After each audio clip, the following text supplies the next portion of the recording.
You ask Tiger to solve. This deals with linear equations with one unknown.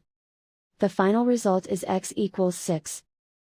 Let's solve it step by step. Group all x terms on the left side of the equation.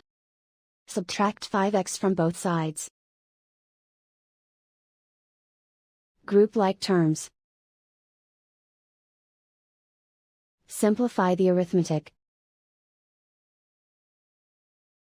Group like terms. Simplify the arithmetic. Group all constants on the right side of the equation. Subtract 14 from both sides.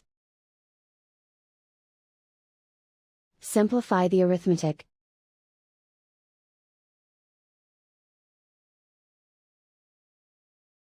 Isolate the x. Divide both sides by -4.